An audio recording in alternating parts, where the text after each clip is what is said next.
Hey there everybody, Wayne D here, and today we're looking at one of my favorite players of all time, Paul Azinger. Now, he was one of the great players from the mid-80s up to the early 90s until he ran into his health problem in 93. He was going to be one of the greats, I think. So the issue with cancer really put a hold on his career, and he still won a tournament afterwards in 2000, which was a great achievement. But he took an unconventional move and was just an awesome ball striker. Controlled the ball as well as anybody. So here's one of these swings with an unconventional setup that when you watch the swing in action, it's the talent that comes up with the ways to make, however you hold it and however you stand up to it, you make it work, and you pretty much figure it out for yourself. So, as a teaching pro, you have to develop preferences as to how you would instruct somebody who was weak in their ball striking, and certainly what you wouldn't teach somebody is to hold the club like Paul did. So I'll try to zoom in. It's kind of blurry, but you can see the glove there. You can see it's fully showing where every knuckle on the hand is straight up and the right hand is well under. So here you probably would have that right hand V over here somewhere, and there's the logo on top of the hand there. So that is one strong grip right there. So when you look at it from the front, one of the things you see with strong grips is you'll see lateral movement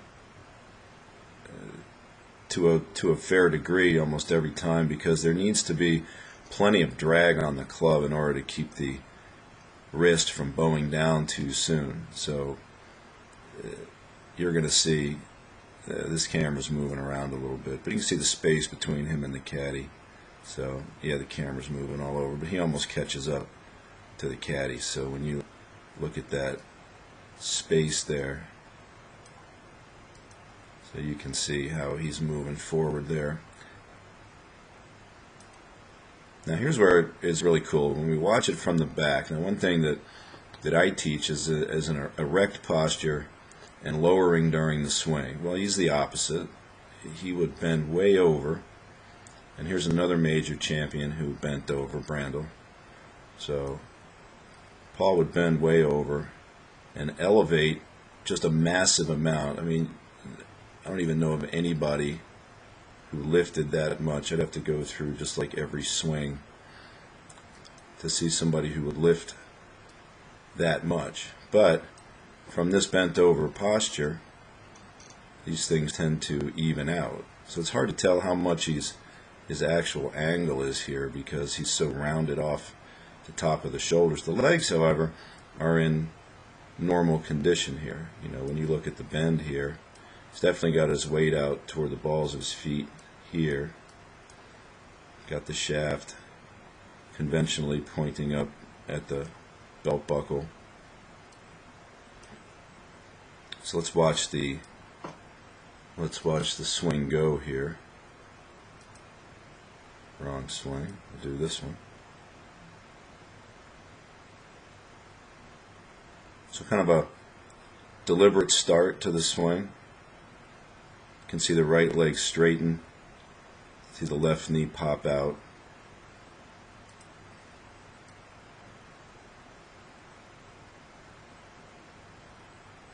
Now you know that the grip is super strong, because if the wrist is cupped up here, and you can see how much cup is involved there, and the face is still looking up, just imagine what the face looks like if the wrist was flat. So then it would be double shut. So that's a hugely strong grip. Now I've been showing you in some of the videos, or actually all of them, that I've been doing, that what I now that I've watched so many of these swings and done this analysis, when I watch these down swings, the thing that creates room for the arms, gets the shaft in good place, no matter what happens in the backswing, is this move right here. So there it is in a nutshell. Check out the directional movement of the hands. So that's even above that line. So this is just Hogan-esque here, in that the hands are initially starting almost sideways. The shaft is going from slightly across to immediately shallowing quite a bit there. The elbow is following the hands in this way. And look at that. Boy, that right arm is so far in front of him now. Now, you can see that there's definitely, with a grip like this, so that face is toe up now. Well, look at the left hand. It's still cupped, and if it wasn't, the face would be way down. So he's coming in knuckles up and really late. I wish I had a side-on view of a longer swing, because you know when he's coming in there, he's got nice angles between the left arm and the shaft. But look at this delivery here. I love this, with the right arm just fully in front of the right hip. Now watch the release. That's another thing that I really like. Let's go over to swing of Hogan's that I like. I want to show you this comparison here. So this would be Hogan in, I think this is from '59. So here's a guy who started erect. You can see the huge difference in the back angle there. And when he went back, he would lower into much the same position that Azinger lifts into. So again, you see the right leg pulled back, the left knee pop forward. Now in both cases, the left hip, although Azinger's left hip moves a little more forward, but one of the keys to that leg movement, it's kind of an illusion. If you watch that knee pop out, this is a la Gary Player. The heel would come way up, the knee would go forward, but the left hip doesn't really move forward very much, so that when the foot goes back down, the hips are opening immediately. And it really goes in with what I've been talking about, is the general flow of the swing is the upper body flows around this way and the lower body flows this way in the forward swing. So everything is coming around and left. Sidearm motion, you know, just like Hogan drew all those pictures, or Ravelli drew the pictures, but obviously it was Hogan's idea about the throwing motion with the medicine ball, or the shortstop throwing motion. It's all coming around from the side, with the shaft trailing. And there's the key position when you can get into that and then match it up over on the other side. That's pretty cool. So if you watch the follow through, you see how the right hand releases fully over in a rounded position, and the left is bent back, but the left forearm is coming in. That takes a super amount of upper body release and rotation to have that left forearm come in like that and not angle and, you know, more this way.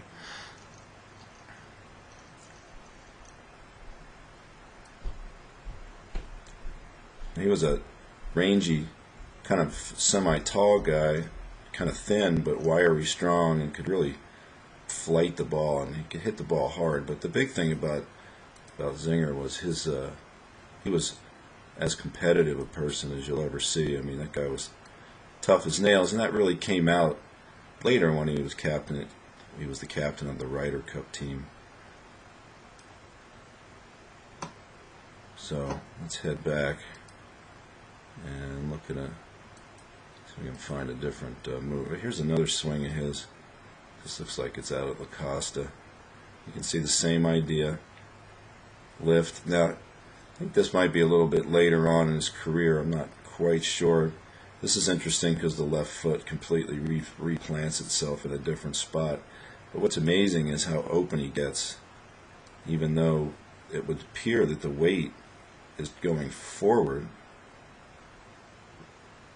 There's already rotation in the hips in the other direction. So what that would mean to me is that the general idea of having the motion be a sidearm move means that even if you step into it, if your upper body is already committed to moving around from the side, that you can sort of get away with that. So that the difference there would be now you see guys trying to drop their hands this way, and this has nothing to do with that.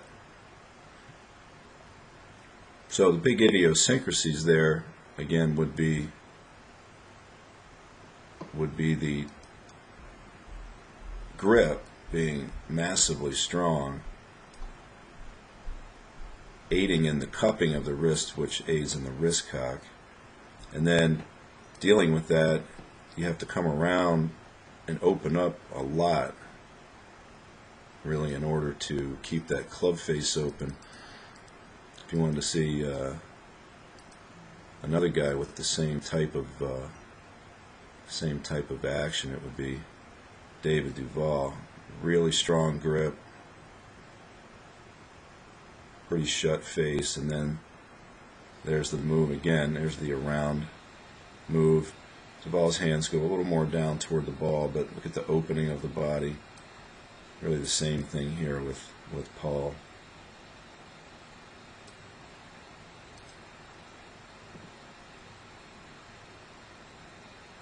And then the other thing I would say would be a little different for me, something that I would teach a little differently would be the tempo being